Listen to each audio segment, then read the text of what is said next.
Alrighty, here we go. Breach boss for the 7th and 8th Ascendancy points, or the 7th and 8th Atlas Tree points. No Thief's Torment Ring. Let's see how it goes.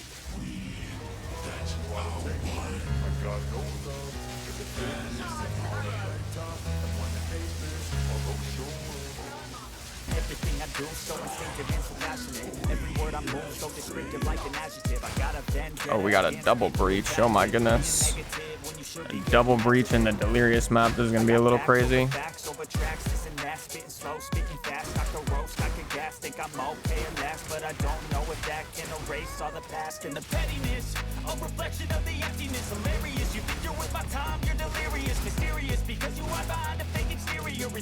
You know I'll always be a bit superior. Get off of me, this ain't no humble brag. I want you to hear words, you can say them back. I want you to feel free from the chains at last, and to believe in what you got, it was built to last, yeah.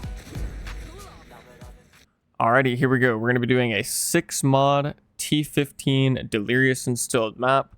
We're going to be throwing it into this Breach and Irradiated map, so it's actually going to be like a T16, and this should demonstrate the power of the build to a reasonable extent. I will just go ahead and say briefly that I did not create this build to do Delirious content or Simulacrum content, so it's not really its forte. It's actually, you know, it's much better at just doing regular Breach maps. However, I'm aware of the fact that, you know, a lot of people like to do Delirious maps, so I thought it would be, you know, worth it to just demonstrate the Delirious maps really quick. Even though, like I said, it's not really the forte of this build.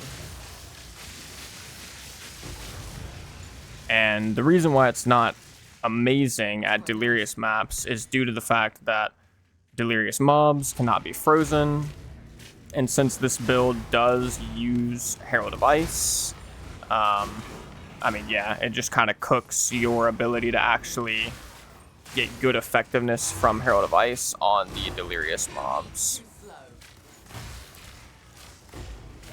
However, you know, given the fact that this build is still very low in investment, probably like 5 to 6 Divine Orbs at most, you know, it could be much, much better at Delirious maps with a bit more investment. Oh, we got a double breach. Oh my goodness. A double breach in the Delirious map. This is going to be a little crazy.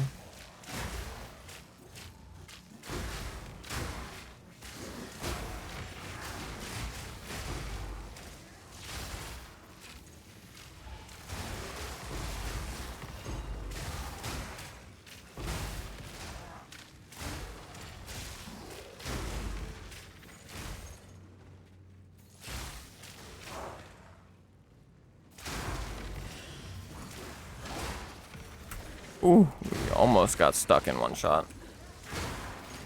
And that's kind of why the Delirious maps suck, though, because the freaking mobs, as they come out of the mirror, they're like invincible and they can't be frozen. So it's like, I don't know.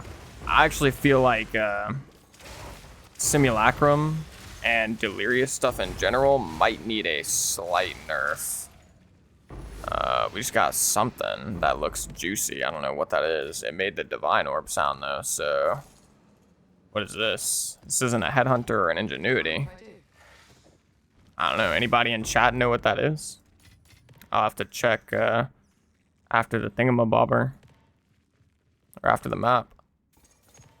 But, yeah, similarly, this build struggles on Simulacrum. Like, it's insane for mapping. Absolutely insane. But if you try and go do Simulacrum right now, you just wouldn't be able to do it. With the right amount of investment, I'm sure you could. But I also think there's probably better builds for Simulacrum than a freeze build. Like if you're playing a shock build or whatever, or just a build that doesn't rely on freezing as one of the defensive layers, you'll probably have a better time. But I have also done some research on Simulacrum, and supposedly Simulacrum is just extremely, extremely hard. Seems like it might be not exactly balanced super perfectly right now. I know from POE 1 that Simulacrum was also quite hard there as well. But I mean, there's a ton of people talking about, you know, I've got a 150 Divine Orb build, and I can't even do T0 of the Simulacrum encounter. And it's like, that doesn't seem quite right, you know, if you ask me, but I'm getting mana drain.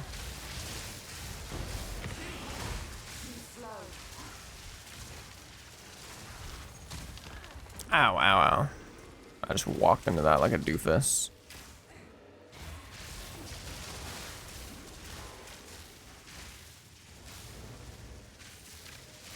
Trying to be a little safe from these chaos balls. We got another breach, actually. Sheesh, let's go.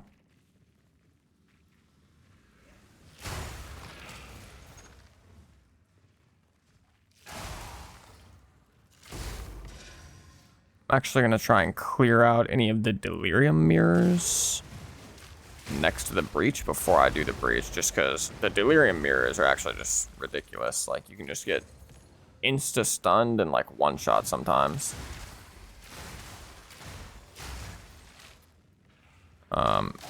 And yeah, we do, even though, like I said, I'm not the hugest, oh my, yo, this guy came out of nowhere.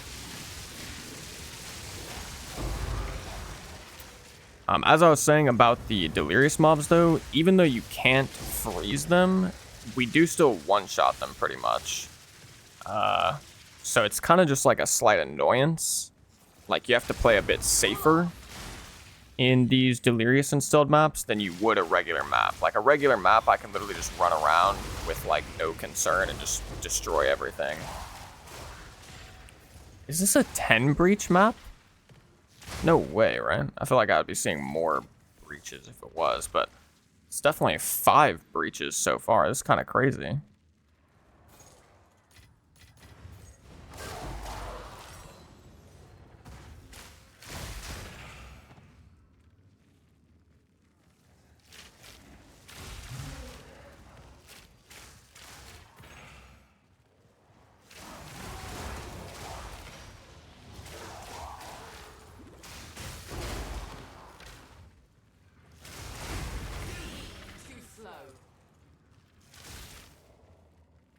Okay. Almost got everything cleared up. Okay, yeah, it's definitely not a 10 breach map. It is like a 5 breach map, though, which is still nuts.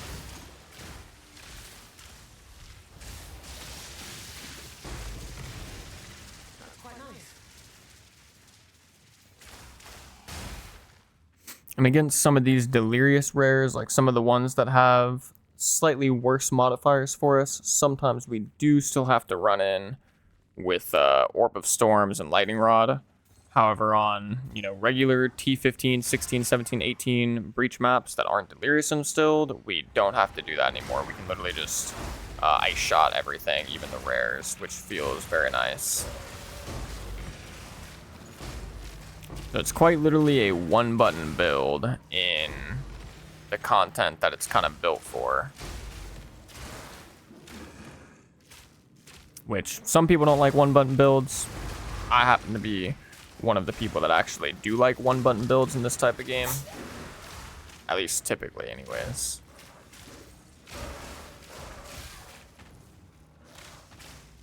I should go back the other way really quick. Run.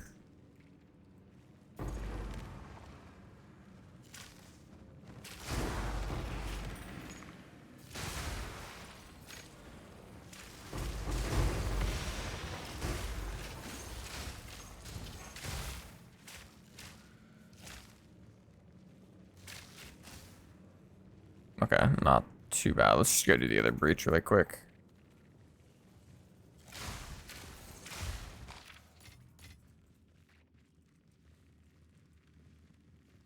What is this?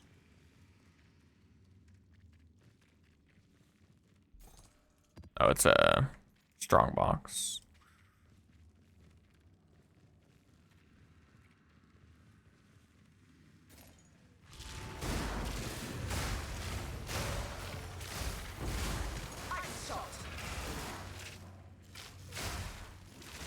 I'll be able to answer whatever you're asking here in just a second, Silent Storm, after I finish this map, since since I'm just doing this for like some recorded footage.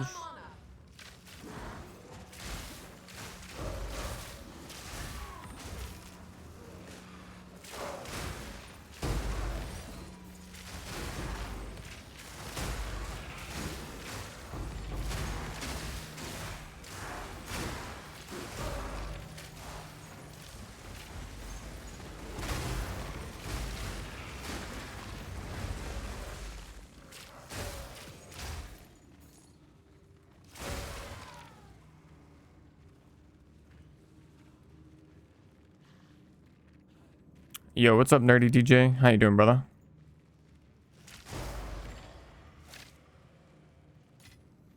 What luck? Alrighty, and that is the T16 Delirious Instilled map. Like I said, the regular non-distilled maps, which is really what this build was kind of like crafted for, do go a lot quicker than this, to be perfectly honest. But either way, there it is. Make sure you guys stay tuned for the full character update. That'll be happening here in just a second. And finally, here's going to be the full character update. It's going to be a bit brief, hopefully. There'll obviously be a full build guide coming here in the future for the deep end game version of this build. But let's start off with the gear. The bow we got for 130 Exalted Orbs. It's got increased fizz, flat lightning. And the really important things to take note of are the 2 critical hit chance and the 2 critical damage bonus rolls. This is what actually made it a little bit expensive at 130 Exalted Orbs. The helmet, and we'll actually pull up a calculator here so we can just track the budget as we go. The helmet was 69 Exalted Orbs. The only thing to write home about here is the good flat energy shield, rarity of items, intelligence, fire res. That's all there really is to it. Chest piece, I believe we got this one for about 25 Exalted Orbs. Could be better, could be worse. Probably one of the things we will be upgrading here in the future. Trying to replace that stun threshold with some additional resistances to kind of just help out our overall kit. So this is about 25 Exalted Orbs, like I said. Only thing to write home about is the, flat ES, flat evasion. You need plus 30 spirit on either your chest piece or amulet. We opted to do it on our chest piece. After that, we got the belt. This costed 60 Exalted Orbs exactly. Fire res, cold res, chaos res. It's really all there is. The max life and increased flask mana recovery rate doesn't hurt though. Moving on to our quiver. We got this one for 60 Exalted Orbs as well. So it's going to be 344 at this point. Flat cold. Can't go wrong with that really. This kind of, you could go flat cold, flat lightning, or flat physical. Any of those would be fine. But then of course, you really want the percent increased damage with bow skills, percent increased projectile speed. Ideally, this quiver could be a fair bit better. It's also one of the things we'll probably be upgrading here in the near future. The super ideal would be for your suffixes. You want increased critical hit chance, attack speed, and critical damage. Critical hit chance and critical damage are more important than attack speed though. And trying to get all 3 would probably cost you an arm and a leg for sure. So like I said, this will be one of the things we're probably upgrading here in the semi-near future. Moving on to our boots. Nothing super special here. These were probably 20 Exalted Orbs. It's been a while since I got them, but they were either purchased on stream or potentially even included in one of the videos. But these were probably about 20 Exalted Orbs. Maybe a little bit more, so I'll be generous and say they were like 40, but they definitely weren't, super expensive. We got the increased movement speed, flat ES, flat evasion, max mana doesn't hurt, but then the things that really matter, of course, are the movement speed, the rarity of items found, and the resistances. The flat ES and flat evasion as well are also quite important, actually. Then we've got our Hoa gloves. These were 300 Exalted Orbs on the dot. They're actually cheaper now for about 260, 280, but we got them for 300. Nothing special here, just a regular pair of Hoa gloves. The corruption stat is worthless with increased weapon swap speed, so nothing super special there. Moving on to the rings, we got our left ring for 30 Exalted, which was potentially a bit of a steal, but we did show the recording of this on stream not too long ago. For those of you that are really concerned about seeing the recording of me buying them, feel free to check my most recent stream. Towards the beginning, I show off all the recordings of me buying anything that wasn't already bought on stream. We got these for 30 though. Flat Fizz, Flat Lightning, quite important. Same as the Quiver, you don't need Flat Fizz and Lightning, but you want either Flat Fizz, Flat Lightning, or Flat Cold, and ideally you want 2 of the 3. Increased rarity of items found, not mandatory, but very, very welcome. And then a shit ton of resistances to help everything out, smooth out our resistances with the build. And one of the main reasons for this really high resistance ring and a prismatic ring is because on our second ring, we decided to go with no resistances. This actually was 2 full divine orbs, so quite expensive. Certainly the most expensive thing in the build by an extremely large margin. That would be about 550 exalted orbs, if I'm not mistaken. So we'll just put it in exalted orbs, even though we bought it for 1 divine. And we'll convert this to 2 divine orbs at the end. Nothing really complicated here though. Flat Cold, Flat Lightning, super nice. Flat Evasion rating, just a window shop stat. And then rarity of items found and double attributes are quite important because the double attributes not only helping us with just, the requirements that we need for the items and our skills, but also scaling up the damage of our Hoa gloves. So very, very nice ring. And then finally, we have the amulet. We got this for 20 exalted orbs. To me, seems like a bit of a steal, but I've actually found many more amulets like this for a similar price, because I do intend to actually buy one for my bossing setup at some point. But it's got % increased evasion, % increased energy shield, rarity of items found, crit chance, dex, and then the damage taken recouped his life is a negligible stat, or a non necessary stat at all. It doesn't really do anything for us. Ideally, in the future, one way this could definitely be improved is instead of getting the rarity of items found as a prefix, get the rarity of items found as a suffix. So replace damage taken recouped his life with rarity of items found. And then for that last prefix slot, we would get flat energy shield, and that would be like a godly amulet for sure. All in all, coming out to 1,284 exalted orbs. Do have a couple of other things to include in that, but just for now, we'll get that current price, just so you can see what the price is for the gear. I want divine orbs, so it's 284. So we'll divide this by 284.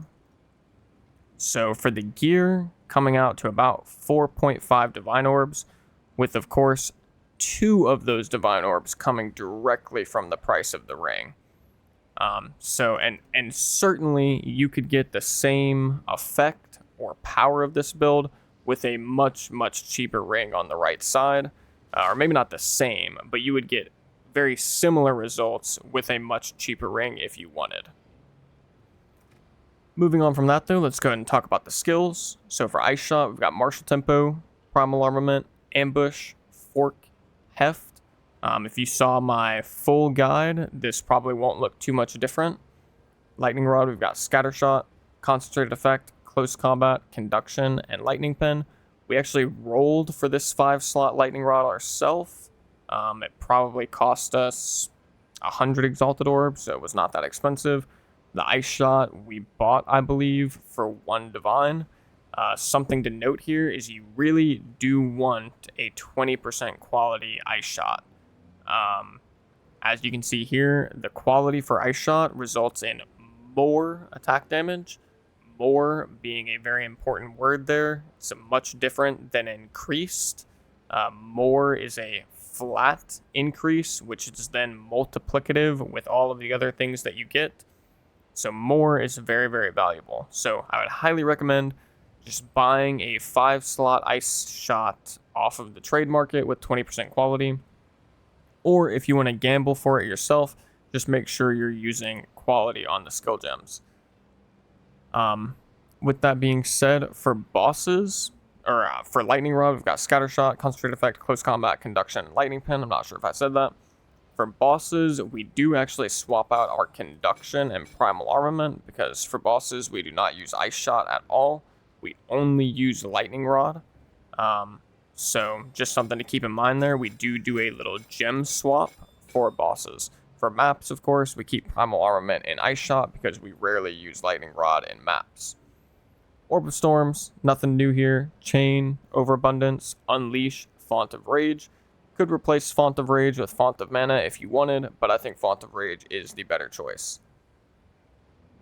Herald of Ice, we've got Lightning Infusion, Magnified Effect, Innervate, Long Shot. Nothing surprising here. This is very similar to my Monk setup, if not exactly the same.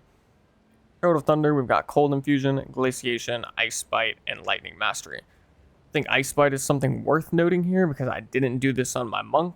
On my Monk, I put Ice Bite into Ice Strike, and earlier I was putting Ice Bite into my Ice Shot, but after giving it some more thought, I do believe this is the better way to go because this gives you more room for damage support gems on your Ice Shot, and you'll ultimately be getting the damage of this Ice Bite and Innervate on your Ice Shot even without having to put them in your Ice Shot. So you can save these slots and you can just leave them here in your Heralds, because truth be told, there are not many good options for your Heralds to begin with after the first 2 slots. Long Shot and Lightning Mastery are not really necessary. Same thing with Innervate and Ice Bite, but they do provide a nice big bonus to your overall DPS. And for 5th slots here, I'll never get 5th slots on these in the current state. We need more support gems for me to think it makes sense.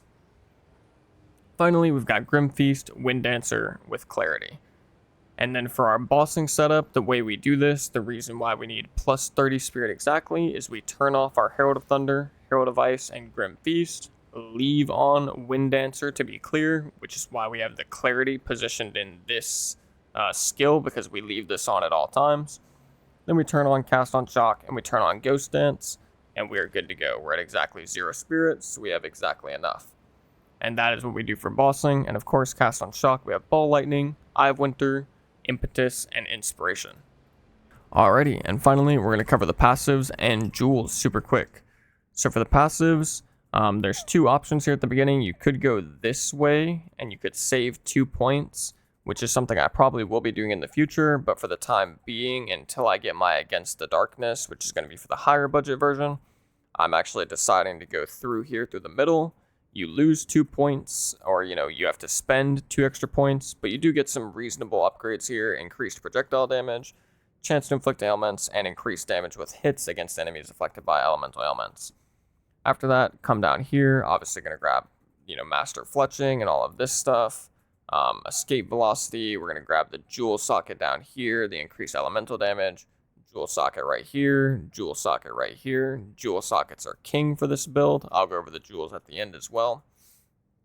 And this is in no particular order, just to be clear. If you want to see the order of these points, I'd recommend checking out my most recent full build guide, or wait for the full build guide that's coming up here in the near future.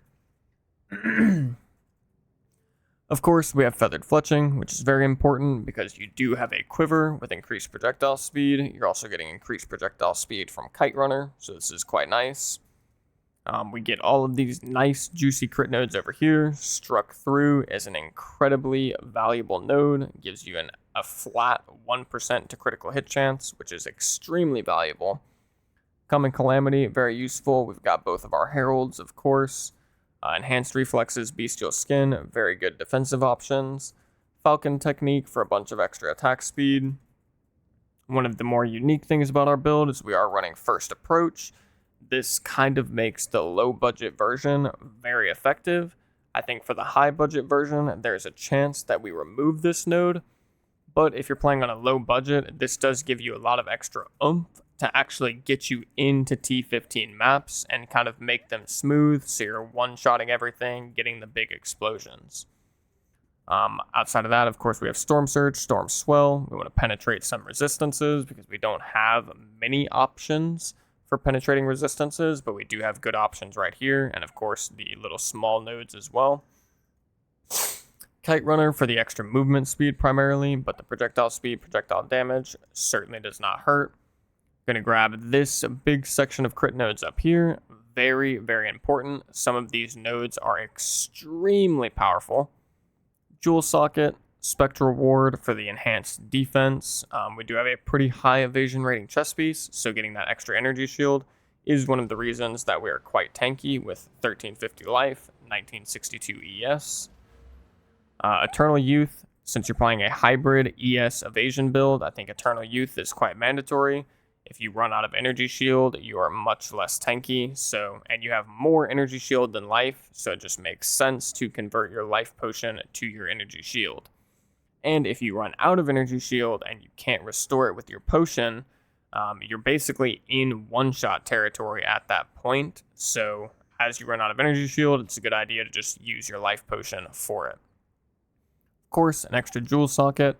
Come down here, grab these little crit nodes, very nice. More crit nodes. And then finally, we are moving from Flow Like Water up and around for some more defense. And we do plan to get Step Like Mist very, very soon. So, yeah. That is going to be the passive tree. For the jewels, most of our jewels are quite similar and quite cheap, like 20 Exalted Orbs or less. We pretty much got all of these from just using the jewel trade link in the Google Docs from the previous guide. Nothing super special about this one. Increased crit chance, elemental damage, attack speed with bows, elemental damage, projectile damage. This is probably our best jewel currently. Critical hit chance, damage with bows, projectile damage.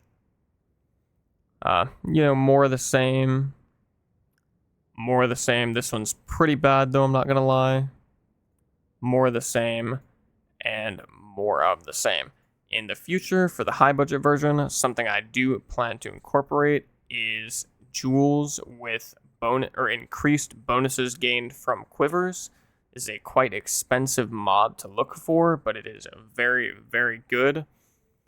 So we'll definitely be getting jewels with that, and also getting more jewels with critical hit chance and critical damage bonus. But like I said, those types of jewels are going to be very, very expensive. But very, very valuable as well. And that's going to pretty much cover the character update. Obviously, we've covered the gear, the skills, the jewels, the passives, etc. I would say if we wanted to include the value of the ice shot and the lightning rod being 5 links, well, I gambled my lightning rod and it was very cheap. For the ice shot, it was 1 extra divine, so of course that would bump this up to 5.52 divines. It's up to you if you want to count that. That's your own prerogative. You could gamble this as well. It might take you a little bit of time, but it's not really that expensive. Other than that, I hope you guys enjoyed the video. Take it easy. And last but not least, take it easy, chefs. Your blue eyes fade to gray as you fade away. As you fade away.